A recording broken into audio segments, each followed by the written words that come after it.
नमस्कार, न्यूज़ 18 के digital platform पर आपका बहुत स्वागत। बहुत तेज़ी से घटनाक्रम बदल रहा है। इज़राइल को लेकर ख़ास तौर पर हम बात करने वाले हैं।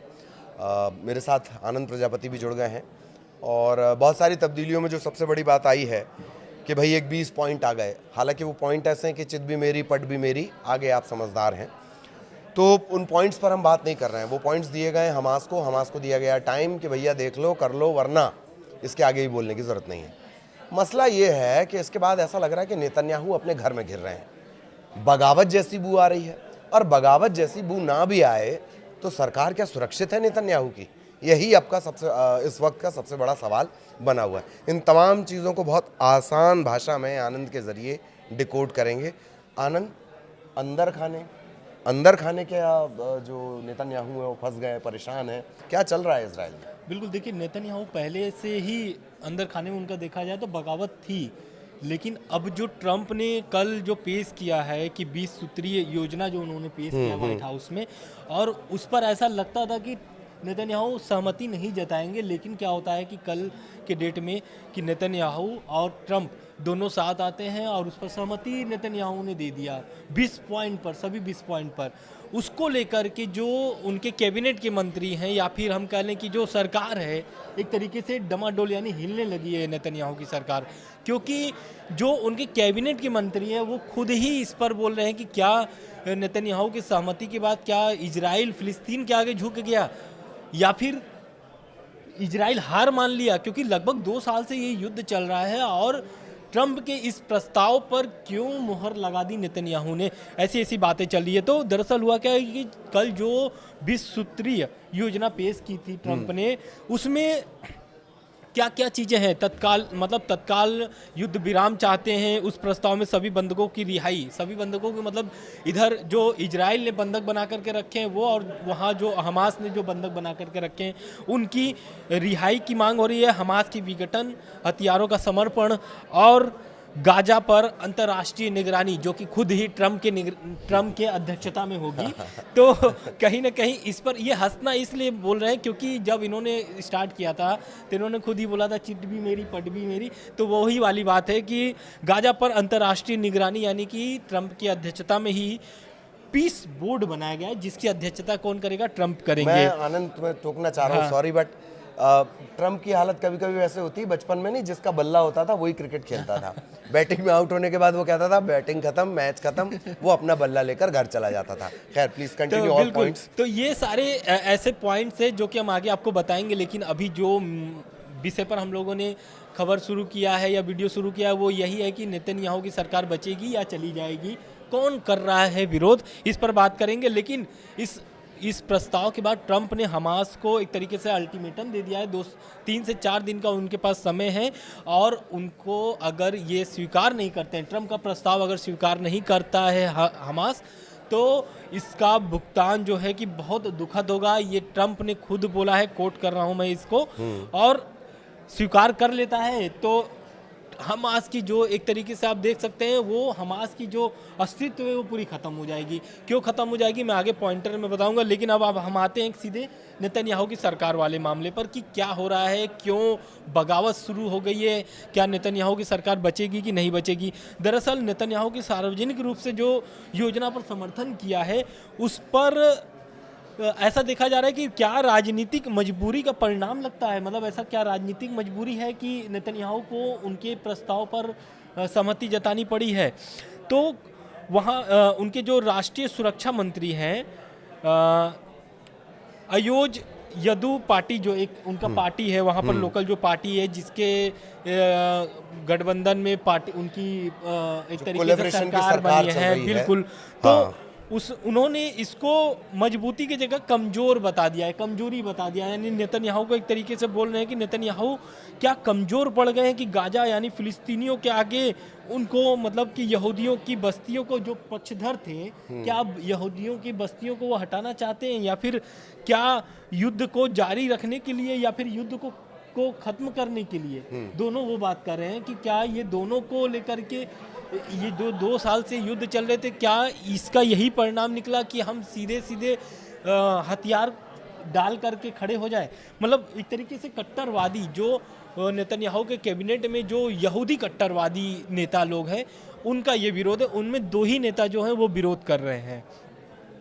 दूसरा जो उनके वित्त मंत्री हैं बेलाजे स्मोट्रिच इनका नाम है, ये खुद बताते हैं, ये बता रहे हैं कि लाल रेखा जो है वो बताती है कि पीए की कोई भूमिका हो, मतलब वो एक तरीके से बोल रहे हैं कि पीए यानी कि जो फिलिस्तीन अथॉरिटी है, वो जो हम लोग आज से पहले 1 हफ्ते पहले भी एक वीडियो बनाए थे जिसमें उसकी ये कोई बताए भूमिका थे। नहीं होनी चाहिए। हाँ। मतलब वो इन्वॉल्व ही नहीं होनी चाहिए प्रोसेस में। बिल्कुल। प्रोसेस में इन्वॉल्व हो भी जाए तो वो कोई फैसले लेने वाली अथॉरिटी ना बने। बिल्कुल बिल्कुल। और फिलिस्तीन राज्य न बने, उनकी ये मांग है। जो वित्त मंत्री हैं इजराइल के, वो उनका ये कहना है कि फिलिस्तीन राज्य न बने, वेस्ट बैंक पर इजराइल का संप्रभुता बढ़े।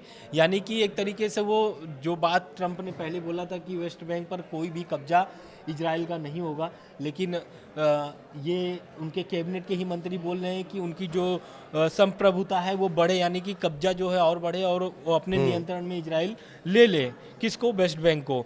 तो कहीं ना कहीं योजना जो है वो फिलिस्तीन हितों को मजबूर करने वाला बताया जा रहा है। तो क्या ये जो ट्रंप लाए हैं इसमें किसको फ़ायदा है, किसको नुकसान है, ये योजना की पॉइंट क्या है? तो ये जो दोनों नेता थे, कुल 13 सीट से गठबंधन जो है बना हुआ है किसके साथ? नेतन्याहू के साथ। तो अगर 13 सीट हट जाते हैं नेतन्याहू के तो सरकार गिरना तय है, ऐसा ये अनुमान लगाया जा रहा है कि सरकार अगर गिर जाती है तो फिर से चुनाव होगा, नए ढंग से चुनाव होंगे, नए तारीखों, चुनाव के तारीखों की घोषणाएं होंगी। और इसमें नेतन्याहू क्यों ऐसा सहमति जताए हैं? क्योंकि नेतन्याहू दोनों तरफ से गिरे हुए हैं जी। पहला बात तो एक तरीके से उनके जो अंदर खाने में मामला चल रहा है वो, और दूसरा कि नेतन्याहू अगर इनसे बचते हैं तो उनको जाना पड़ेगा जेल। अगर करप्शन के चार्जेस भी करप्शन हैं। के, भ्रष्टाचार के उनके ऊपर आरोप है, युद्ध जारी रखना उनकी राजनीतिक उत्तर जीविता के लिए, यानी कि उनकी मजबूरी है कि युद्ध जारी रहे। अगर विशेषज्ञों का माना जाए तो वो योजना को एक तरीके से, मतलब कि क्या उसको बोला जा सकता है कि बैलेंस बनाने के लिए कह सकते हैं कि कोशिश कर रहे हैं कि संतुलन बनाने की कोशिश के बिल्कुल, तौर पर और विशेषज्ञ से देख रहे हैं। बिल्कुल। लेकिन ये एक तरफा है, मतलब हमास का भी हमें इंतजार करना होगा। मेरे ख्याल 2-3 दिन का वक्त मिला हुआ है। आनंद जिस बात का जिक्र कर रहे हैं, ये जो 2 मंत्रियों का हमने नाम लिया, बड़े कठिन नाम है, आनंद ने लिए हैं वो। तो ये जो कठिन नाम हैं, दरअसल ये ऐसा मान के चलिए कि अगर ये दोनों नाराज हो जाते हैं तो 13 सीटों पर असर डालेंगे, सरकार लड़खड़ा जाएगी। अपने अभी प्याज के चलते सरकार गिर जाती है ना 1 वोट से। खैर, एक बात ये हो गया। दूसरा पहलू क्या है कि जो राष्ट्रवाद वहाँ की एक बहुत प्रबल भावना है।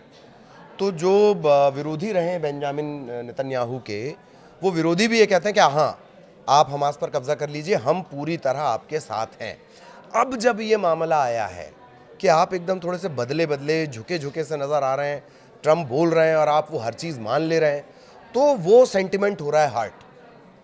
और कहीं ना कहीं अंदर खाने जो प्रदर्शन हुए, प्रदर्शन भी ये बताते हैं कि नेतन्याहू इससे और बेहतर तरीके से निपट सकते थे, पर उन्होंने नहीं निपटा है। तो ये तमाम चीज़ें हैं और यही वजह है कि नेतन्याहू का भविष्य पूरी तरह इस 20 पॉइंट्स पर टिका हुआ है। इसके अलावा 20 पॉइंट्स को भी आनंद आप बताने वाले थे। बिल्कुल कि 20 पॉइंट में देखिए, पहला तो मैंने जो शॉर्ट में आपको बता दिया था स्टार्टिंग में, लेकिन अब थोड़ा विस्तार इस पे देना जरूरी है क्योंकि पूरा विवाद ही इस पर है और दोनों तरफ मामला एक तरीके से आप देखा जाए तो और पेचीदा होते जा रहा है। इधर नेतन्याहू की जो संकट बढ़ने लगी है, उधर फिलिस्तीन बोल रहा है कि एक तरीके से, और हमास कि पूरी तरीके से ये एक तरीके से हार है फिलिस्तीन का, क्योंकि हमास कभी भी इसको स्वीकार नहीं कर सकता। आगे मैं बताऊंगा, लेकिन पॉइंटर पहला जो बेहद जरूरी है, जिसके लिए लड़ाई पूरी चल रही है, वो है बंधकों की रिहाई। तो हमास द्वारा जो 72 घंटों के भीतर सभी इजरायली बंधकों को, जिंदा और मृत, यानी जो मरे हुए हैं और जो जिंदा है, सभी को वापस करने की बात इसमें कही गई है।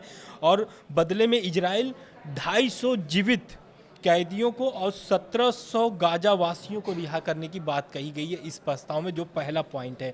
दूसरा पॉइंट अगर देखा जाए तो हमास का विघटन, यानी कि हमास का सैन्य और राजनीतिक रूप से समाप्त हो जाना, यानी कि समर्पण कर देना इजराइल और अमेरिका के सामने, सरेंडर कर देना बात कहा जाए तो ये हथियारों का समर्पण, और गाजा में उनकी कोई भी भूमिका ना हो, क्योंकि हम लोग पहले बता चुके थे कि 2006 में जो चुनाव हुई थी फिलिस्तीन में, उसमें बहुमत में हमास आया था। तो अगर सत्ता आती तो हमास का एक तरीके से वहाँ पर सरकार बनती। तो कुल मिलाकर के यहाँ पर हमास को ख़त्म करने की बात कही गई है इस पॉइंट में। उसके बाद देखा जाए तो गाजा प्रशासन, यानी कि जो हम लोग फिलिस्तीन अथॉरिटी की बात कर रहे थे, उसकी बात आ गई है। तो अस्थायी रूप से एक तकनीकी फिलिस्तीन समिति द्वारा प्रबंधक जो बने हुए अंतर्राष्ट्रीय शांति बोर्ड, जिसकी अध्यक्षता खुद ट्रंप करेंगे, उसकी निगरानी में होगी। कौन प्रबंधक, यानी कि जो अभी जब तक संतुलन बनता नहीं है, जब तक फिलिस्तीन पूरी तरीके से बसाया फिर से नहीं जाया जाता है, तब तक उसकी अंतर्राष्ट्रीय निगरानी में होगी, जिसकी अध्यक्षता खुद ही ट्रंप करेंगे।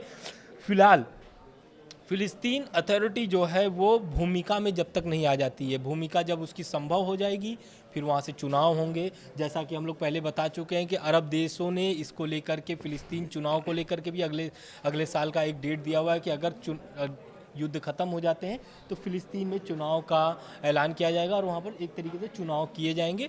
फिर हो सकता है कि जो अंतर्राष्ट्रीय निगरानी की बात कही गई इस पॉइंटर में, वो हटा दिया जाए। ठीक है, उसके बाद आगे पुनर्निर्माण, यानी कि गाजा जो प्लान, आप पहले भी हम लोग बता चुके, ट्रंप भी गाजा प्लान लेकर के आए थे, गाजा मॉडल लेके आए थे और अरब देश भी लेके आए थे। तो इसमें वही बात फिर से दोहराई गई है कि गाजा का एक तरीके से जो बर्बादी वहाँ है, एक हाँ, तरह से डिस्ट्रॉय हो गया है, वो भुखमरी के हालात वहाँ पर हैं।